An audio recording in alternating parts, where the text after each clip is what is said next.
What do you think when the New York Times wrote that you are perhaps more responsible than anyone for the revolution in the way we eat, cook, and think about food, and you have single-handedly changed the American palate from one of the hardest publications that very rarely gives a claim like that? Well, I've been around a long time. That's the right answer. I've been here for 42 years. But, you know, I started the restaurant in '71.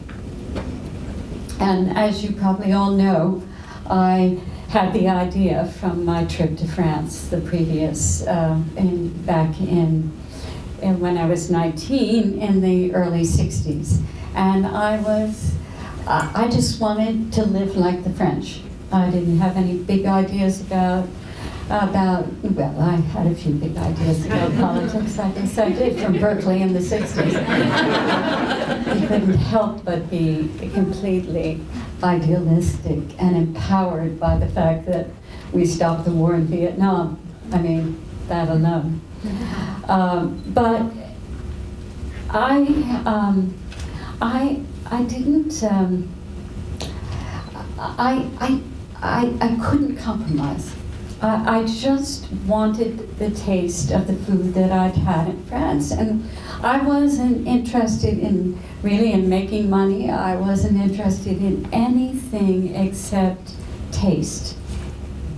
And so in a way, living in this sort of fast food culture that we live in, the restaurant sort of stood out in the counterculture as being different.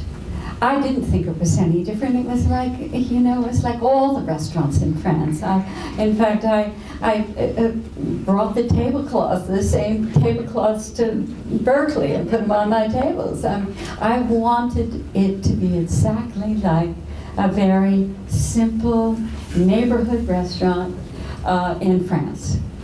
And it looked like nothing else at that time. And we were a group of, what would I say? A group of very idealistic, passionate cooks, and we weren't in it for the money, we were in it for the pleasure of it. And every night I would go out in the dining room just to make sure people were eating while they were cooking. And I'd check the plates, and if they came in the kitchen and anybody who wasn't eating, I'd go out and say why, and you want something else? And all of that kind of insecurity, I think, helped to sort of promote the ideas of hospitality and sort of help to get people to taste. I mean, we only had one menu. Only one menu. So when you came, you had no choice. At the beginning, I guess at the beginning, you did have one other choice. You had a steak if you didn't like the main course.